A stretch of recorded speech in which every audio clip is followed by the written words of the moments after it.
Question number 8 करेंगे। इसमें क्या बोला हमें, the least positive value of K. हमने positive value of K find करनी है। For which quadratic equation 2x square plus kx minus 4 is equal to 0 has rational roots. इधर देखो बच्चा क्या लिखा है, क्वाड्रेटिक इक्वेशन के रैशनल रूट्स होते हैं। और जो आपने क्वाड्रेटिक इक्वेशन के चैप्टर में जो रूट्स के बारे में पढ़ा है ना बच्चा, उसमें क्या होता है, अगर मान लो कोई भी quadratic equation ax square plus bx plus c is equal to 0 की फॉर्म में हो, यानी अपनी जनरल फॉर्म में हो, तो हम डिस्क्रिमिनेंट फाइंड करते हैं। और डिस्क्रिमिनेंट की वैल्यू क्या होती है, बी स्क्वायर माइनस 4ac। ठीक है। और नो रियल रूट्स, यानी कि कोई रूट्स होते ही नहीं, एग्जिस्ट ही नहीं करते, उस केस में डी जो होता है लेस देन 0 होता है। और for real and equal roots, real और इक्वल रूट होने के लिए, रियल यानी कि रियल रूट में रैशनल रूट और इरेशनल रूट दोनों आते हैं, और दोनों रूट की जो वैल्यू है सेम होती है, तो उस केस में डी इक्वल टू 0 होना चाहिए। डी इक्वल टू 0 होगा तो रियल एंड इक्वल रूट होंगे। और अगर D greater than equal to 0 है तो real and distinct, distinct means अलग अलग रूट होंगे। लेकिन बच्चा इसमें रैशनल के बारे में तो कुछ नहीं लिखा, तो जो रैशनल ना बच्चा रियल नंबर के अंदर ही छुपा हुआ है। रियल नंबर का मतलब क्या होता है, रियल नंबर होते हैं rational number combined with irrational number. Rational number और इरेशनल नंबर को कंबाइन करके रियल नंबर मिलते हैं। यानी कि जब हम रियल रूट्स बोल रहे हैं ना, तो उसमें रैशनल रूट भी आ रहे हैं और इरेशनल रूट भी आ रहे हैं, लेकिन इस क्वेश्चन में ओनली हमें रैशनल रूट्स लेने हैं। तो इसके लिए कंडीशन क्या रहेगी, एक तो D greater than equal to 0 होना चाहिए, क्योंकि रियल रूट्स में देखो ग्रेटर देन इक्वल टू 0 है, हो गया। और लेकिन रैशनल होने के लिए डी की जो कंडीशन है ना, D should be a perfect square. इसका मैं बताऊंगा ऐसा क्यों है, इज अ परफेक्ट स्क्वायर, ये होना चाहिए, ये कंडीशन भी सेटिस्फाई होनी चाहिए, तभी जो हमारे रूट है वो रैशनल आएंगे।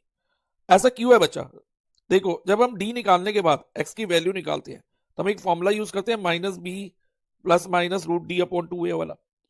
उसमें अगर डी इरेशनल हो, मान लो रूट 2 हो, यानी कि नॉन परफेक्ट स्क्वायर आ जाए, डी नॉन परफेक्ट स्क्वायर आ जाए, तो रूट 2 क्या होगा, इरेशनल हो जाएगा। 3 नॉन परफेक्ट स्क्वायर हो गया तो रूट 3 इरेशनल हो जाएगा। तो डी की जगह अगर रूट 3 या रूट 2 या रूट 7 हो, तो जो एक्स की वैल्यू है वो इरेशनल हो जाएगी, यानी कि जो हमारे रूट्स है, एक्स की वैल्यू को तो रूट्स कहते हैं, तो वो क्या हो जाएगी, इरेशनल हो जाएगी। लेकिन अगर हम डी को परफेक्ट स्क्वायर लें, लाइक 4 डी 4 ले लें जो कि परफेक्ट स्क्वायर है, इसका स्क्वायर रूट रैशनल नंबर में 2 आ जाएगा। या फिर डी मान लो रूट 9 ले तो 3 आ जाएगा, रूट 16 ले तो 4 आएगा। तब उस केस में जो हमारा एक्स की वैल्यू होगी ना वो रैशनल होगी, क्योंकि बी और ए देखो इधर रैशनल है ही, और ये भी ध्यान रखना है उसमें ए की वैल्यू में भी रूट 2 नहीं होना चाहिए, तभी रैशनल होगा। ये कंडीशन अलग है, लेकिन इस क्वेश्चन में जो हमारा ए और सी है वो रैशनल है, तो इसलिए हम अगर डी की वैल्यू परफेक्ट स्क्वायर हो तो हमारे जो रूट होंगे ना, इस केस में इस क्वेश्चन में रैशनल आएंगे ही आएंगे। ठीक है, लेकिन उसके लिए डी हमारा क्या होना चाहिए, परफेक्ट स्क्वायर होना चाहिए और ग्रेटर देन इक्वल टू 0 होना चाहिए। तो अब डी की वैल्यू निकालते हैं। देखो बच्चा डी की वैल्यू निकालें तो फॉर्मूला क्या है, B square minus 4ac greater than equal to 0। अब बी यानी कि एक्स का coefficient in the equation which is K, minus 4 into A कितना है 2 है, और C minus 4 constant term greater than equal to 0।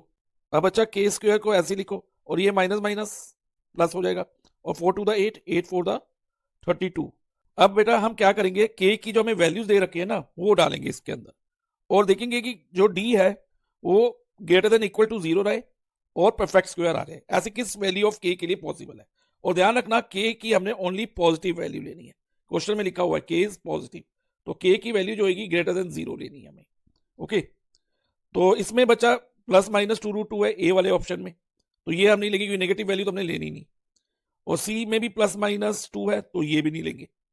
अब ऑप्शन बी हम ट्राई करते हैं, के की जगह 2 लिखो, 2 square plus 32 greater than equal to 0 आ रहा है या नहीं ये चेक करना है। दिस इंप्लाइज दैट 2 स्क्वायर 4 होता है, 4 plus 32 is 36 which is greater than equal to 0। Also 36 perfect square भी है, दोनों कंडीशन सेटिस्फाई होनी चाहिए, D greater than equal to 0 भी होना चाहिए और डी परफेक्ट स्क्वायर भी होना चाहिए, तो इसमें ये कंडीशन सेटिस्फाई हो रही है। लेकिन अगर रूट 2 लेना बच्चा तब ये कंडीशन सेटिस्फाई नहीं होगी। देखो रूट 2 स्क्वायर प्लस 32, रूट 2 का स्क्वायर 2 होता है, 2 plus 32 34 greater than equal to 0 तो आ रहा है, लेकिन परफेक्ट स्क्वायर नहीं आ रहा। 34 is not a perfect square, square root of 34 करेंगे तो वो इरेशनल आएगा, तो इसलिए जो हमारा आंसर आएगा वो 2 होगा। So option B is our answer. अब हम क्वेश्चन